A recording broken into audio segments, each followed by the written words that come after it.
कहानी की शुरुआत होती है न्यू इंग्लैंड और मेल बोर्डिंग स्कूल से, जो कि शहर से बहुत दूर है। यहाँ पर बहुत सारे स्टूडेंट्स पढ़ते हैं जो इसी स्कूल में रहते हैं। दिसंबर का महीना होने की वजह से बहुत ज्यादा ठंड है। यहाँ एक टीचर है जिनका नाम पॉल हनहम है। पॉल खुद भी किसी जमाने में इसी स्कूल के स्टूडेंट थे। वो पढ़ाई में बहुत अच्छे थे, इसीलिए उनके पास स्कॉलरशिप थी। पॉल को यहाँ कोई भी पसंद नहीं करता, क्योंकि वो बहुत ज्यादा स्ट्रिक्ट और बहुत ही ज्यादा जिद्दी हैं। यहाँ के जो हेडमास्टर होते हैं, तभी वो भी पॉल के स्टूडेंट हुआ करते थे। हेडमास्टर अपने पास पॉल को बुलाते और कहते हैं कि तुमने सेनेटर के बेटे को फेल कर दिया, जो कि हमारे स्कूल का एक बहुत बड़ा डोनर है। तुम्हारी फेल करने की वजह से उसका प्रिंसटन यूनिवर्सिटी में एडमिशन नहीं हो पाया। लेकिन पॉल को इस बात की कोई परवाह नहीं है। वो किसी भी कीमत पर ऐसे स्टूडेंट्स को पास नहीं करना चाहता जो रिजर्व नहीं करते, क्योंकि उसे स्कूल की इंटेग्रिटी का बहुत ज्यादा ध्यान है। और अब हेडमास्टर उससे नाराज हो जाते हैं, इसीलिए वो उसे सजा के तौर पर कहते हैं कि इस बार क्रिसमस की छुट्टियों पर जो भी स्टूडेंट्स यहाँ पर रह जाएंगे, यानी कि जो होल्ड ओवर करेंगे, उनका ध्यान उनको सुपरवाइज तुम्हें करना होगा। पॉल को हेडमास्टर की बात माननी पड़ती है। यहाँ बोर्डिंग स्कूल में एक स्टूडेंट होता है जिसका नाम एंगस है, जो कि एक ट्रबल मेकर है। वो जल्दी अपनी मॉम के साथ क्रिसमस की छुट्टियों पर सेंट किट्स जाना चाहता है, जिसके लिए बहुत एक्साइटेड होता है। और अब जितने भी स्टूडेंट्स और टीचर्स होते हैं, वो सब के सब चैपल में इकट्ठा होते हैं, जहाँ पर कैफेटेरिया की जो मैनेजर होती है उसके बेटे को श्रद्धांजलि देते हैं, जो खुद भी इसी स्कूल से पढ़ा था, लेकिन वियतनाम वॉर में वो शहीद हो गया। अगले दिन सारे स्टूडेंट्स पॉल की क्लास में जाते हैं, जहाँ पर पॉल सभी स्टूडेंट्स की ग्रेड उन्हें बताता है। एंगस के अलावा सबकी ग्रेड्स बहुत कम होते हैं। एंगस को B+ मिला होता है, क्योंकि सभी स्टूडेंट्स में बहुत ज्यादा होते हैं। और अब क्रिसमस की छुट्टी आ जाती है। सभी स्टूडेंट्स के पेरेंट्स उन्हें लेने के लिए आते हैं। एंगस भी अपनी मॉम का इंतजार करता है, लेकिन उसकी मॉम नहीं आती। जिसके बाद वो अपनी मॉम को कॉल करता है। उसकी मॉम बताती है कि मैं अपने हस्बैंड के साथ हनीमून पर जा रही हूँ, जो कि मैं पिछली बार नहीं जा पाई। दरअसल एंगस की मॉम ने दूसरी शादी कर ली है। हालांकि एंगस ने अपनी मॉम से मना किया था। वो उनके साथ वक्त बिताना चाहता था, छुट्टियों पर जाना चाहता था, पर अब उसका प्लान पूरी तरह से खत्म हो गया और अब उसे दूसरे स्टूडेंट्स की तरह यहाँ पर होल्ड ओवर करना पड़ेगा। एंगस के अलावा 4 और स्टूडेंट्स यहाँ पर होते हैं। इन सब को पॉल को सुपरवाइज करना है। पॉल इन सब का शेड्यूल बनाता है, जो कि बहुत ही स्ट्रिक्ट है। इन सब को अर्ली मॉर्निंग एक्सरसाइज करनी होती है, उसके बाद स्टडीज करनी होती है। हर चीज में डिसिप्लिन है। साथ ही ये पांचों आपस में मिलकर नहीं रहते। और रात को ये जून नाम के एक स्टूडेंट को दिखाया जाता है, जो कि कोरिया से है। वो अपने परिवार से बहुत दूर है, इसीलिए रात को वो रो रहा होता है। एंगस उसके पास आता है और उसे सांत्वना देता है। इसी तरह से 6 दिन बीत जाते हैं और 6 दिनों के बाद इन्हीं पांचों में से एक स्टूडेंट के फादर आते हैं, जो कि बहुत अमीर हैं। वो हेलीकॉप्टर से आए होते हैं और वो इन सब को ऑफर करते हैं कि वो सबके साथ उनके साथ उनकी फैमिली ट्रिप पर स्की करने के लिए चल सकते हैं, पर उन्हें अपने पेरेंट्स से परमिशन लेनी होगी। सभी स्टूडेंट्स अपने पेरेंट्स से परमिशन ले रहे थे और एंगस का अपनी मॉम से कांटेक्ट नहीं हो पाता, इसीलिए उसे यहीं पर रहना पड़ता है। और अब वो कैफेटेरिया की मैनेजर और पॉल के साथ पूरे बोर्डिंग स्कूल में अकेला रह गया है, जिस बात से उसे बहुत गुस्सा आता है। रात को पॉल की चाबियां निकाल कर पूरे स्कूल में घूमता रहता है। साथ ही वो किचन से आइसक्रीम भी खाता है, जो रूल्स के खिलाफ है। और रात इसी तरह से घूमने के बाद सुबह वो चर्च में जाकर बैठ जाता है, जो कि बोर्डिंग स्कूल के अंदर ही है। तभी वहाँ पर कैफेटेरिया की मैनेजर आती है, जो अपने और एंगस के लिए ब्रेकफास्ट बनाती है। यहाँ पर अब पॉल भी आ जाता है। एंगस पॉल से कहता है कि मैं जिम में जाना चाहता हूँ, और पॉल साफ साफ मना कर देता और कहता है कि तुम मेरी जिम्मेदारी हो और मैं तुम्हें इस तरह से किसी भी चीज की परमिशन नहीं दे सकता। ये सुनकर एंगस नाराज होकर उठकर वहाँ से बाहर चला जाता है, जहाँ पर वो फोन से होटल में रूम बुक कर रहा होता है, क्योंकि वो यहाँ पर पॉल के साथ नहीं रहना चाहता। पॉल इस बात को सुन लेता और फोन को कट कर देता है। इसके बाद एंगस वहाँ से भागना शुरू कर देता है। पॉल उसे रोकने की कोशिश करता है, पर वो पॉल की बात नहीं सुनता और जिम रूम में जाकर एक जगह जंप करता है, जहाँ पर गिरने की वजह से उसका शोल्डर डिसलोकेट हो जाता है और उसे हॉस्पिटल ले जाता है, जहाँ पर उसकी शोल्डर को पूरी तरह से सेट कर दिया जाता है। और अब उसके शोल्डर के डिसलोकेट होने की वजह पूछी जाती है, पर एंगस यहाँ पर झूठ कह देता है कि रेस्टोरेंट में गिरने की वजह से उसका शोल्डर डिसलोकेट हो गया, क्योंकि अगर उसने बताया कि जिम में ऐसा हुआ था तो इसका पूरा का पूरा इल्जाम पॉल के ऊपर लगेगा, क्योंकि उसी के ऊपर जिम्मेदारी है कि वो किसी भी स्टूडेंट को छुट्टियों के दौरान बिना इंस्ट्रक्टर के जिम के अंदर एंटर ना होने दें। और अगर ये बात हेडमास्टर को पता चल जाती तो वो पॉल को स्कूल से निकाल देता। यही कारण होता है कि एंगस ने झूठ कहा होता है, और अब पॉल एंगस को एक रेस्टोरेंट में ले जाता है, और जब भी खाना खा रहे होते हैं तभी वहां पर एक वेट्रेस आती है जो असल में हेडमास्टर की असिस्टेंट है। छुट्टियों में वो यहाँ पर काम कर रही है। पॉल से फ्लर्ट करने की कोशिश करता है, और अब वो लेडी इन दोनों को क्रिसमस पार्टी पर अपने घर पर इनवाइट करती है। पॉल उसके घर पर जाना चाहता है क्योंकि बहुत वक्त से वो बोर्डिंग स्कूल से बाहर नहीं निकला, इसीलिए कैफेटेरिया की मैनेजर, हेडमास्टर का जेनिटल, एंगस और पॉल चारों के चारों हेडमास्टर की असिस्टेंट के घर पर क्रिसमस पार्टी पर पहुंच जाते हैं।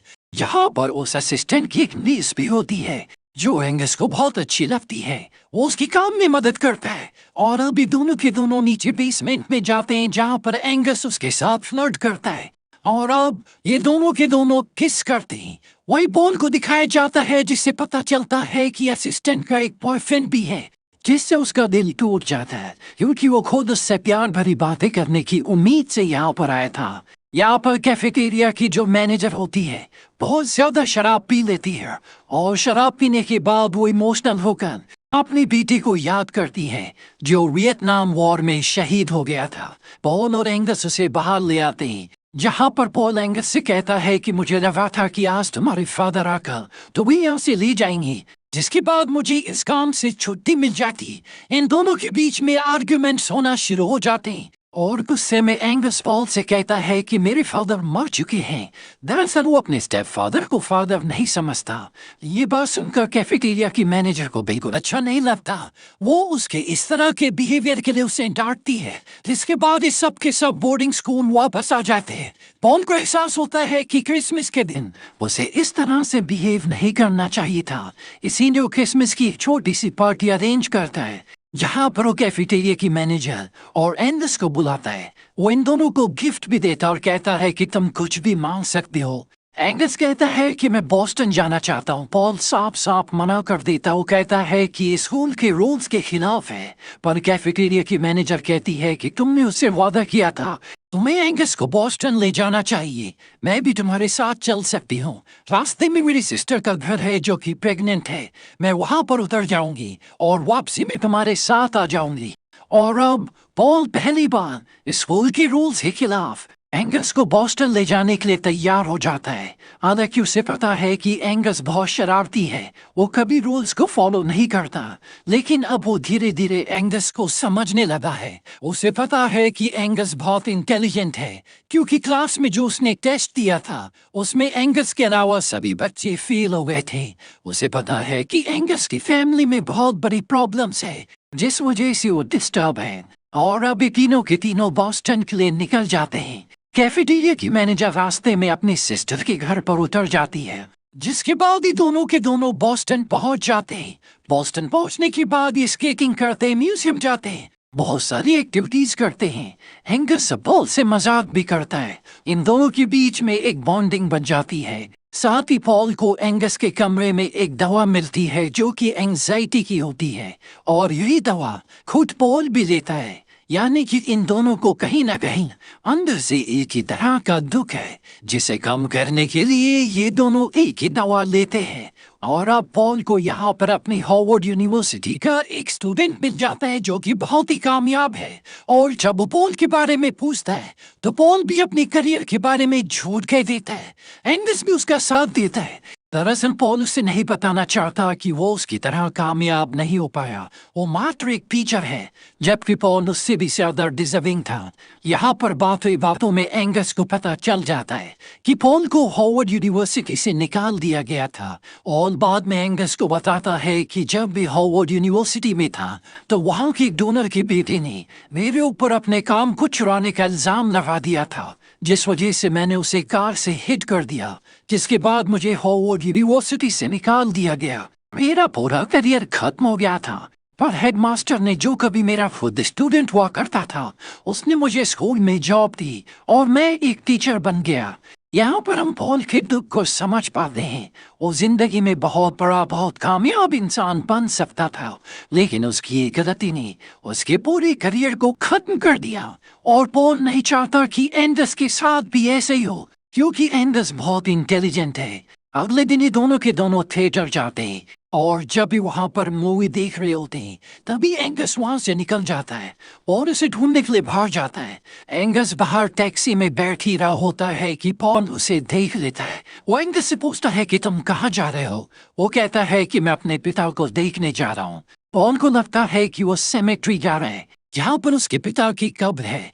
वो कहता है कि मैं भी तुम्हारे साथ चलता हूँ, पर एंगस उसे सेमेट्री नहीं बल्कि एक साइकेट्रिक हॉस्पिटल में ले जाता है जहां पर उसके पिता अब भी जिंदा होते हैं। उनकी दिमागी हालत ठीक नहीं होती, इसीलिए उन्हें यहाँ पर रखा गया है। एंगस को पूरा विश्वास है कि अब उसके पिता पहले से बेहतर होंगे।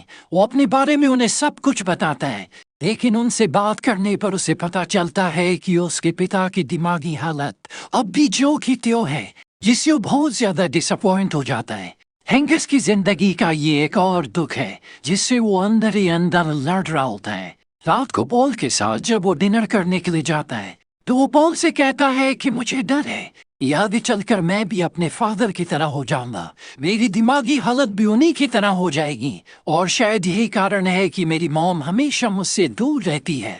पॉल एंगस से इत्तेफाक नहीं रखता। वो कहता है कि तुम शरारती जरूर हो, लेकिन तुम बहुत ही इंटेलिजेंट हो, तुम्हारा भविष्य बहुत ही उज्जवल होगा। ये सुनकर एंगस को बहुत अच्छा लगता है और अब पॉल, एंगस और कैफेटेरिया की मैनेजर ये तीनों के तीनों बोर्डिंग स्कूल वापस आ जाते हैं। छुट्टियां भी अब खत्म हो चुकी है। 1 जनवरी को जब स्कूल खुलते हैं तो सभी स्टूडेंट्स वापस आ जाते हैं। एंगस अपने सभी क्लासमेट से मिलता है। वो पहले से बहुत बदल चुका है। हालांकि वो इस क्रिसमस पर घर नहीं गया, पर पॉल के साथ रहकर उसने बहुत कुछ सीखा।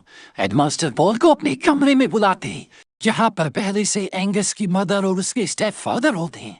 दरअसल एंगस की मॉम को पता चल गया होता है कि एंगस अपने डैड से मिलने के लिए साइकेट्रिक हॉस्पिटल गया था, जो कि उसे अलाउड नहीं होता, और अब वो उसे स्कूल से निकालकर मिलिट्री एकेडमी में भेजना चाहते हैं। वैसे भी उसने स्कूल के रूल्स को तोड़ा है, इसीलिए हेडमास्टर उसे निकाल देंगे, पर पॉल ऐसा नहीं होने देना चाहता। एक बार उसकी एक गलती से उसके खुद के करियर को उसने पूरी तरह से खत्म कर दिया था, पर वो ऐसा एंगस के लिए नहीं होने देना चाहता।